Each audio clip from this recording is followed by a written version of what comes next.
말씀입니다. 신약성경 312쪽에 있습니다.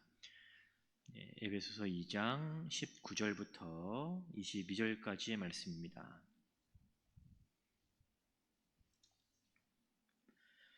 우리 다 찾으셨으면 19절부터 22절까지 우리 다 같이 한 목소리로 합독하도록 하겠습니다.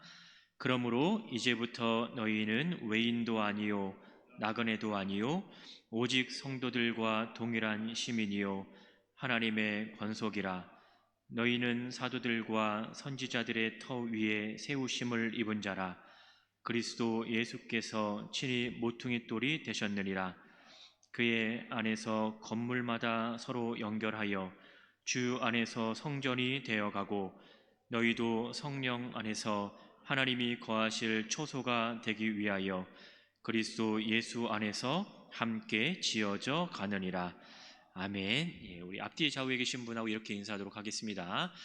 하나님의 크신 은혜로 하나님의 크신 은혜로 풍성한 삶을 살아가시기를 축복합니다.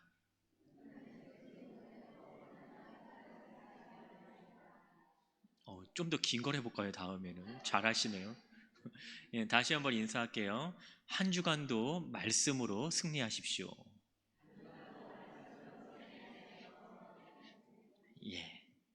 늘 주의 말씀과 함께 살아가는 여러분 되시기를 주의 이름으로 축복합니다. 우리는 이 에베소서를 한번 읽다 보면 이 에베소서를 통해서 알게 되는 것들이 교회의 참된 모습이 뭘까, 또 그 교회를 구성하고 있는 성도들이 과연 어떠한 모습일까를 알게 됩니다. 에베소 교회는요, 이방 지역에 세워진 교회이기 때문에 서로 다른 배경을 가지고 있는 유대인과 그다음에 이방인들이 그 교회를 구성하고 있었습니다. 그러니까 이방 그리스도인도 있고 유대 그리스도인도 있는 거예요. 이 말은 그들이 하나가 된다라는 것이 그만큼 어렵다라는 것이죠. 내가 자라온 환경이 있고 그 다음에 다른 상대방이 자라온 환경이 있는데 이 서로 다른 환경을 하나로 이렇게 조화를 이루려면 얼마나 어렵습니까? 그렇잖아요. 이제 여기 보니까 다들 이렇게 결혼하신 분들이 앉아 계신데 처음에 결혼했을 때 내가 자라왔던 환경과 내가 생활했던 그 습성과 그다음에 상대방이 아내가 또는 남편이 자라온 환경과 또 생활했던 것이 또 다르잖아요. 그러니까 서로가 하고 싶은 대로 하면 어떻게 되는 거예요?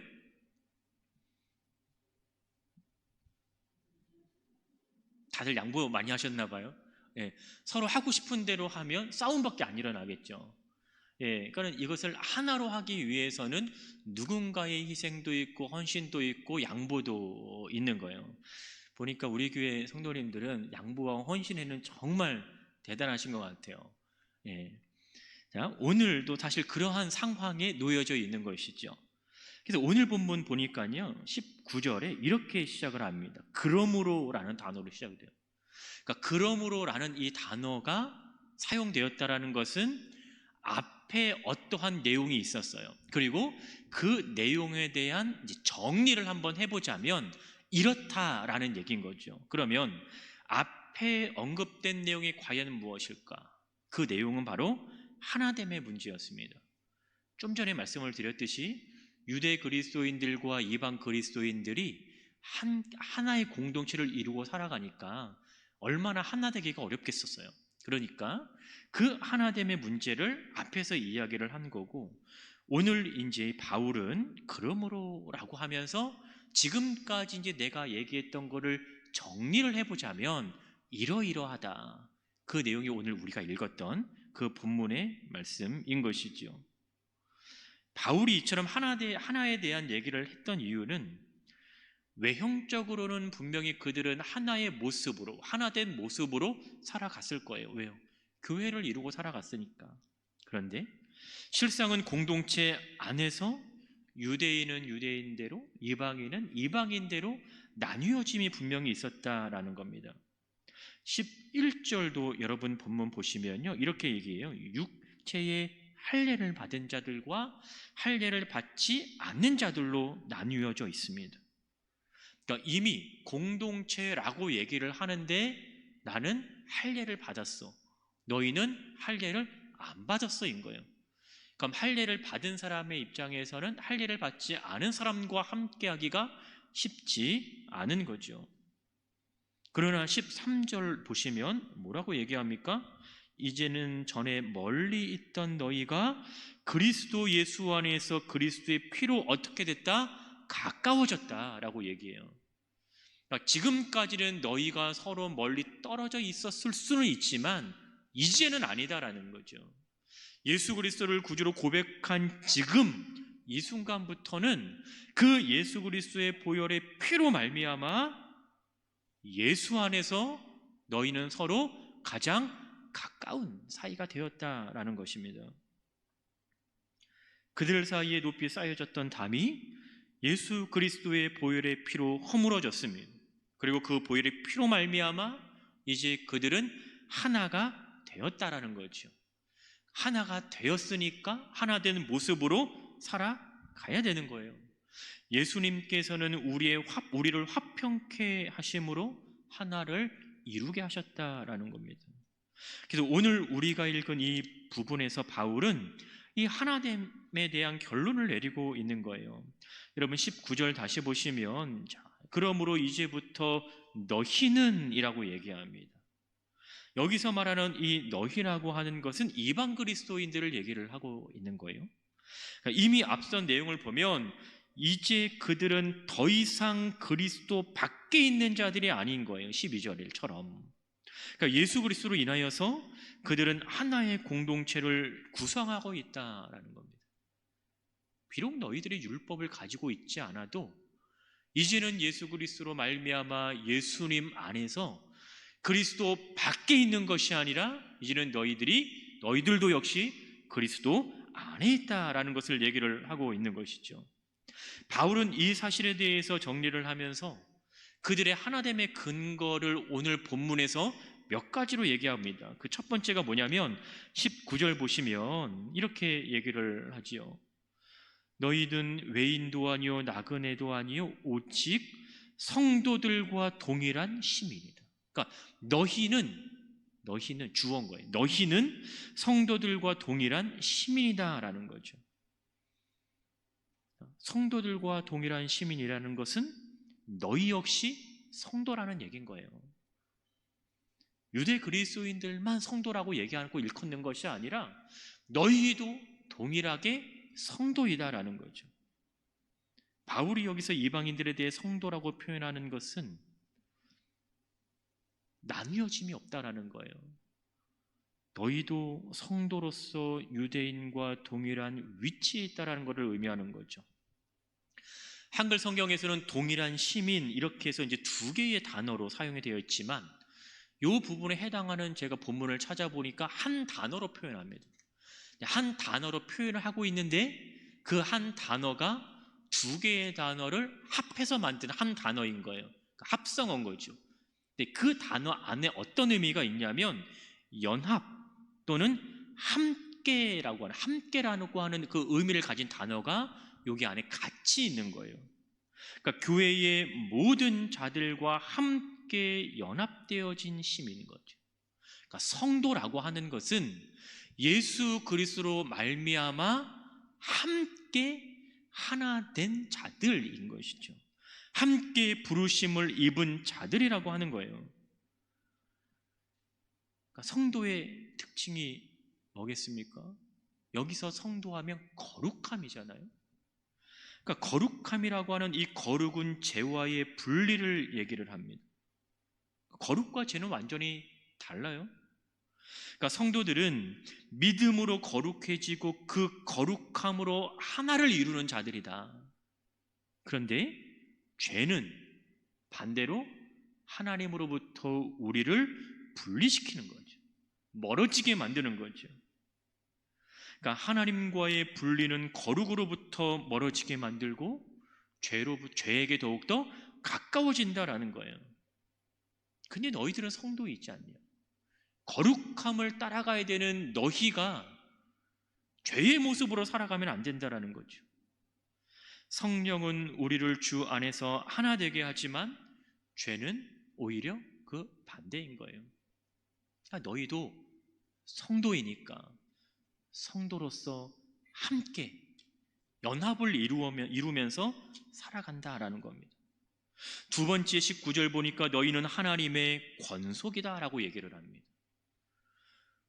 본문에서 권속이라고 번역되어 있는 이 단어가 갈라디아서 6장 10절에서는요 어떻게 나타나고 있냐면, 자, 믿음의 가정이랄 때 이 가정으로 번역이 되었어요. 그리고 디모데전서 5장 8절에 보면 가족이라고 또 번역이 되어 있습니다. 그러니까 권속이라는 말, 가정이라는 말, 가족이라는 말이 다 동일한 똑같은 말인 거예요. 그러면 권속은 의미상으로는 집이라고는 건물을 얘기하는 것이 아니다라는 거죠. 그 집에 속한 자들, 그 가족을 이루고 있는 구성원들로 이해하는 것이 맞다라는 거죠. 그러면 이방인 그리스도인들은 더 이상 이방인이 아니라 그리스도 안에서 이제는 한 가족을 이루었다라는 말입니다. 바로 이것이 성도가 가지고 있는 내적인 특징인 거예요. 우리는 교회 안에서 서로를 어떻게 부르죠? 직분을 빼면 남성분들한테는 뭐라고 불러요? 형제라고 부릅니다. 우리 여성분들한테는 뭐라고 불러요? 자매라고 부르죠. 형제라는 말은 어디서 사용되는 말이에요? 가정 안에서, 가족끼리 사용하는 말입니다. 비록 혈육으로 우리가 가족을 맺어진 건 아닌데 우리는 그 상대방을 일컬어서 형제라고 얘기하고 자매라고 얘기합니다. 그리고 우리는 한 가족이라고 얘기를 하고 있죠. 그럼 하나의 가족이라고 얘기하는 것은 우리가 주 안에서 하나됨을 이루어가고 있다라는 것입니다. 또 바울은 20절에서 이렇게 얘기를 합니다. 너희는 사도들과 선지자들의 터 위에 세우심을 입은 자다라고 얘기해요. 권속에 대한 이야기를 할 때 있는 그 가족의 내적인 특징을 가지고 설명했습니다. 그런데 이 20절에서는 외적인 특징을 가지고 설명을 하고 있어요. 유대인들과 이방인들로 구성된 교회의 건물의 비유를 하고 있는 것이죠. 여러분, 고린도전서 3장 9절 이하에 보시면 바울은 이렇게 얘기를 합니다. 9절부터 보시면 이렇게 얘기하죠. 우리는 하나님의 동역자요, 너희는 하나님의 밭이요. 그 다음에 뭐라고 표현되어 있어요? 하나님의 집이라고 얘기합니다. 10절 가볼까요? 내게 주신 하나님의 은혜를 따라 내가 지혜로운 무엇과 같이? 건축자와 같이 라고 얘기합니다. 자, 11절로 가보시면 이 닦아둔 것 외에 능히 다른 터를 닦아둘 자가 없으니 이 터는 곧 누구이시라? 예수 그리스도이시다. 바울은 성도를 가리켜서 하나님의 집으로 묘사합니다. 바울 자신을 일컬어서는 지혜로운 건축자로 묘사하고 있고 예수 그리스도를 터로 묘사를 하고 있어요. 그런데 오늘 우리가 읽은 본문에서는 비유를 사용하고 있지만 그 대상은 약간 달라졌습니다. 다시 20절을 가보면 너희는 사도들과 선지자들의 터 위에 라고 얘기하고 있어요. 그러니까 고린도서신에서는 예수 그리스도를 터로 묘사하였지만 오늘 본문에서는 사도들과 선지자들을 터로 묘사하고 있는 거죠. 그러니까 이것이 의미하는 건 뭐냐면 사도들과 선지자들이 바로 그들이 증거한 이 예수 그리스도와 그들이 전한 이 복음의 터 위에 교회가 세워졌다라는 거예요. 그러면 교회인 우리들은 복음 위에 예수 그리스도라고 하는 그분 위에 세워져 있다라는 것입니다. 근데 지금 여기에서 말하는 너희라고 하는 이 대상은 아까 처음에 이방 그리스도인이라고 얘기를 했잖아요. 근데 이 본문에서 계속해서 나오고 있는 이 주어는 바로 이방 그리스도인입니다. 너희는 이방 그리스도인들만 얘기하는 것은 사실 아닌 거죠. 그러니까 유대 그리스도인과 비교해서 이방 그리스도인을 얘기를 하는 것이기 때문에 결국은 너희 모두는 이라는 거죠. 그러니까 이방 그리스도인들이 자꾸 이제 율법 때문에 나뉘어지니까 바울은 그 부분에서 더욱더 명확히 하고 있는 것입니다. 여러분, 세우심을 입었다라고 하는 것은 세우시는 분이 계신다라는 거예요. 그러니까 성도는 자신들 스스로 세운 것이 아니라 하나님께서 세우는 일을 행하시는 주체이기 때문에 성도들이 터 위에 스스로 선 것이 아닌 세워진 존재라고 하는 것을 얘기를 하는 거죠. 그러면 이방 그리스도인들만 세워졌겠습니까? 아니죠. 유대 그리스도인들도 하나님께서 세우신 자들인 거예요. 그들을 스스로 세워진 게 아니라는 말입니다. 너희도 그들과 같이 세워진 존재다라는 것이죠. 이를 위해서 예수님께서는 모퉁이 돌이 되신 거예요. 모퉁이 돌이 예수님이 되시고 그 여러 개의 돌들이 예수 그리스도와 조화를 이루면서 서로의 관계를 형성해 나간다라는 것이죠. 그래서 골로새서 2장 7절에서도 보시면 그 안에 뿌리를 박으며 세움을 받아 교훈을 받은 대로 믿음에 굳게 서서라고 얘기합니다. 여기서 말하는 그 안에가 누구 아니겠어요? 예수 그리스도 아니라는 거죠.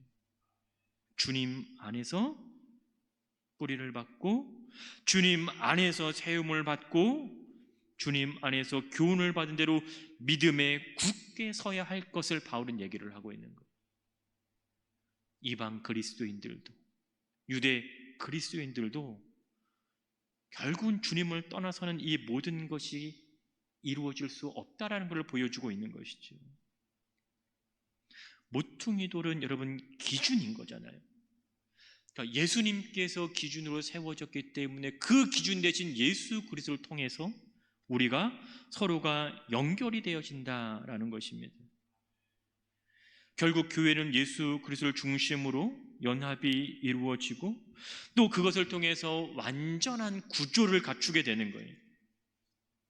또 그분을 통해서 성숙해지고 그분으로 말미암아 우리는 성장해져야 가는 것을 여러분 우리는 본문을 통해서 알 수 있는 것입니다. 이 모든 것을 종합해서 우리 본문에서는 성도를 이렇게 얘기를 하고 있는 거예요. 21절 보면 그의 안에서 건물마다 서로 연결하여 주 안에서 무엇이 된다? 성전이 된다. 본문에서 성전이라고 하는 이 단어는 일반적으로 사용되는 성전의 건물을 말할 때 단어가 아닌 거예요. 그러니까 외형을 얘기하는 것이 아니라 그 본질을 사실은 얘기를 하고 있는 것이죠. 여러분, 성전이 어떤 곳입니까? 하나님의 임재가 이루어지는 곳이에요.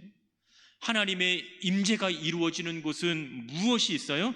하나님과의 만남이 있는 곳이라는 거죠. 우리를 이끌어서 너희는 성전이라고 얘기를 한다면 우리의 살아가는 이 삶의 영역 속에서 우리는 하나님의 임재를 경험할 수 있다는 거예요. 그 하나님의 임재를 통하여 우리는 하나님과의 만남이 나의 삶 가운데서 이루어지게 된다라는 것이죠.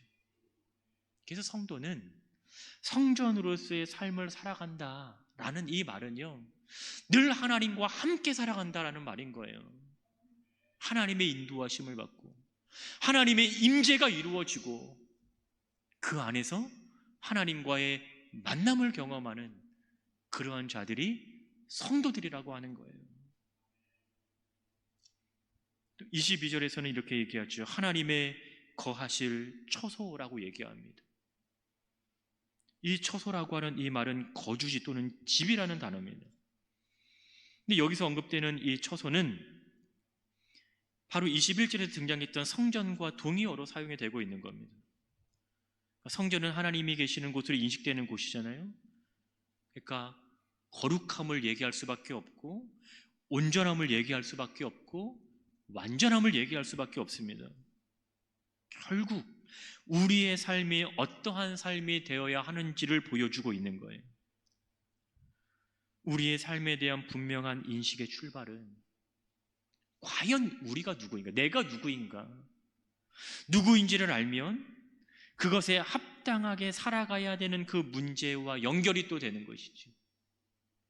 성경에서는 분명히 우리에게 이렇게 얘기합니다. 너희는 성령께서 거하시는 전인 줄을 알지 못하느냐. 성령께서 거하시는 전이래요. 저와 여러분을 일컬어서. 그럼 우리가 이것을 알았잖아요. 우리는 성전이에요. 그러면 이 성전으로서의 합당한 삶을 살아가야 하는 것이 정상적인 모습이라고 하는 것이죠. 우리를 일컬어서 하나님께서 거하시는 처소라고 하면 우리는 곧 성전이라고 하는 의미입니다. 그렇다면 우리의 삶 속에서는 늘 하나님의 임재를 경험할 수 있어야 되고, 우리의 삶을 통하여 늘 하나님과의 만남을 경험해야 되고, 우리는 늘 하나님 앞에서 살아갈 수밖에 없다라는 것이죠. 그리고 또 하나가 뭐예요? 바로 죄와 멀어져야 하는 것은 분명한 사실이죠.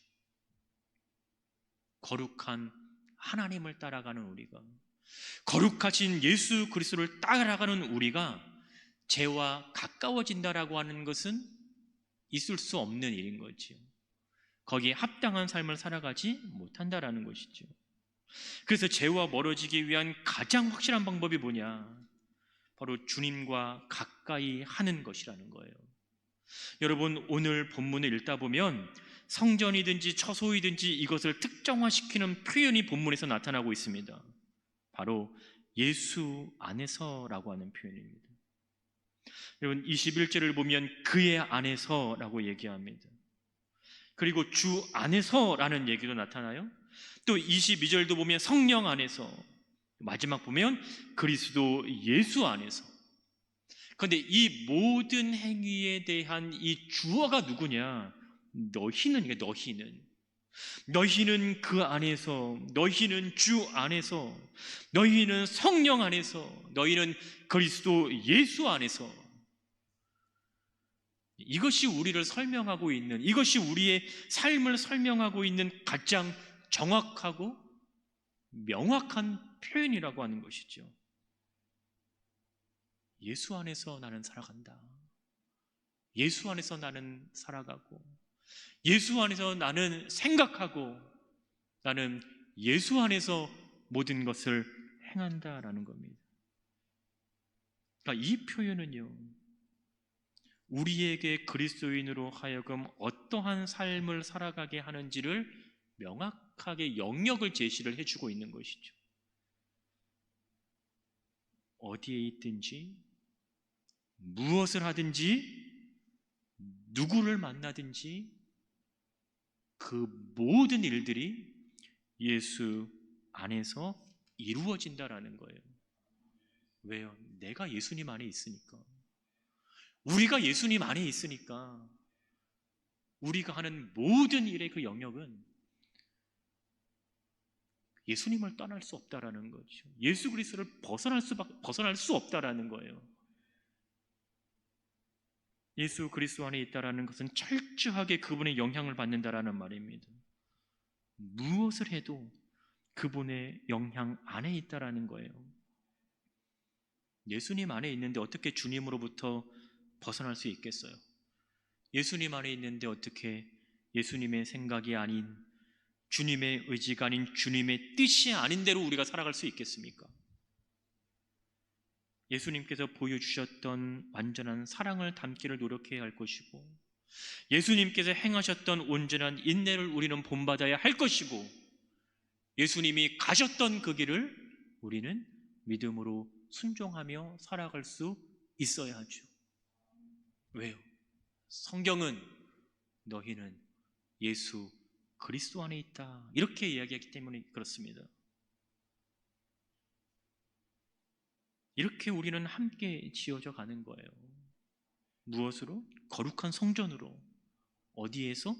우리의 삶 속에서. 어떻게? 예수 그리스도 안에서. 또 하나 있습니다. 본문 22절을 보십시오. 22절 저 끝에 가니까 그리스도 예수 안에서 함께 지어져 간다라고 얘기합니다. 예수 그리스도 안에서는 아까 말씀드렸으니까 근데 예수 그리스도 안에서 지어져 가는 거는 맞아요.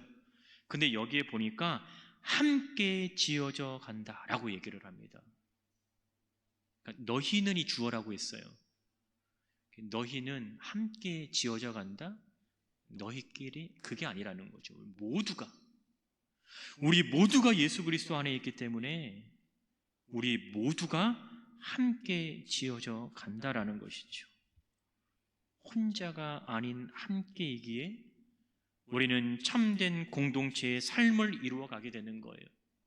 혼자가 아니라 함께이기 때문에 우리는 참된 믿음의 교제가 우리 가운데 일어나야 할 것이라는 겁니다.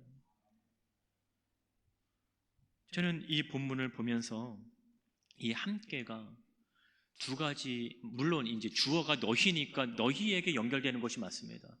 근데 가까운 문맥을 보면 그리스도 예수 안에서 함께라는 표현이 있으니까 우리는 주님과도 함께하는 거예요. 주님과 함께하는 우리가 그리스도 안에 있는 우리 모두 함께 이루어져 간다라는 것이죠. 삶의 확장이 나타나는 것입니다. 여러분, 함께 지어져 간다라는 것은 나만 있다라는 얘기가 아니에요. 때로는 외롭기도 하고, 때로는 가는 길이 험하기도 하고, 때로는 고된 길을 나 혼자 걸어가는 것처럼 보여도요, 그 순간 우리는 예수 그리스도 안에 있음을 여러분 기억하시기를 바랍니다. 그 순간 우리는 나 혼자가 아니라 예수와 함께 있음을 여러분 기억하시기를 바라고요. 우리 모두가 함께 있다라는 것을 우리는 기억을 해야 할 것입니다. 21절에도 보세요. 그의 안에서 건물마다 서로 연결하여 라고 얘기하죠. 너희는 서로 연결되어 있다라는 겁니다. 그러니까 지금 내 옆에 앉아 계신 그분이 그 누구보다도 가장 귀한 존재라고 하는 사실인 거예요. 그러한 귀한 존재가 지금 내 옆에 앉아 있다라는 이 사실 하나만으로도 얼마나 큰 위로가 되고 얼마나 큰 힘이 되고 얼마나 감사합니까? 믿음의 동역자로 세우시고 기도의 동역자로 세우시고 삶의 동역자로 세우셨잖아요. 그렇다면 누군가가 위로가 필요할 때에는 우리는 그에게 위로를 줄 수도 있어야 되고, 누군가가 일어설 힘이 없을 때에는 우리의 손을 내밀어 일으켜 줄 수도 있어야 하겠죠. 말씀을 정리합니다. 남은 이 한 해 아직 우리는 함께 해 나가야 될 일들이 많이 있습니다.